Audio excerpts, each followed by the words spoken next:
মধ্যপ্রাচ্যে আটকে না থেকে ইউরোপ ও জাপানে দক্ষ শ্রমিক পাঠানোয় জোর দিচ্ছে বাংলাদেশ, জানিয়েছেন প্রবাসী কল্যাণ ও বৈদেশিক কর্মসংস্থান মন্ত্রণালয়ের উপদেষ্টা অধ্যাপক আসিফ নজরুল।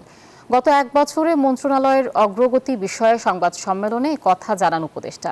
বলেন, মালয়েশিয়ায় প্রথম ধাপে ৮,০০০ শ্রমিক পাঠানো হচ্ছে। পাশাপাশি জাপান ও কোরিয়ায় দক্ষ শ্রমিক পাঠানোর উদ্যোগ নেওয়া হয়েছে।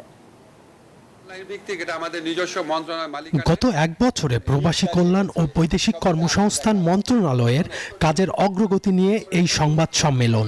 এ সময় উপদেষ্টা আসিফ নজরুল বলেন, গত এক বছরে ১০,১৫,০০০ শ্রমিক বিদেশে গেছেন, ফলে রেমিটেন্স বেড়েছে ২৪%। আমাদের প্রবাসী ভাইরা আমাদের প্রতি যে ভালোবাসা, আমাদের প্রতি যে সহযোগিতাটা অব্যাহত রেখেছেন আগের চেয়ে অনেক বেশি, এটা প্রমাণ হচ্ছে আমরা আগের অর্থ বছরের তুলনায় রেমিটেন্স আপনার ২৪% বৃদ্ধি পেয়েছে।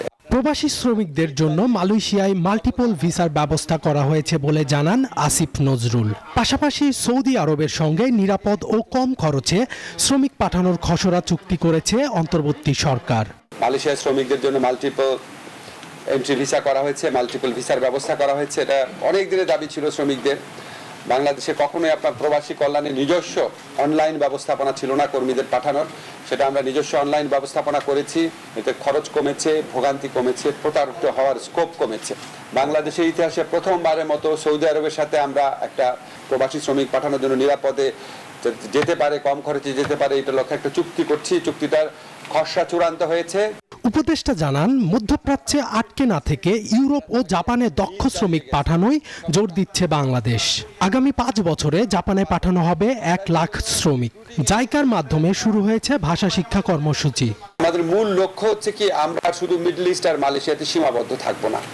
আমরা আমাদের চোখটা একটু অন্যদিকে ফিরিয়েছি। আমরা ইউরোপ, মূলত ইস্ট ইউরোপ, ইটালি অবশ্যই আছে, আর হচ্ছে জাপান, কোরিয়ার দিকে চোখ ফিরিয়েছি।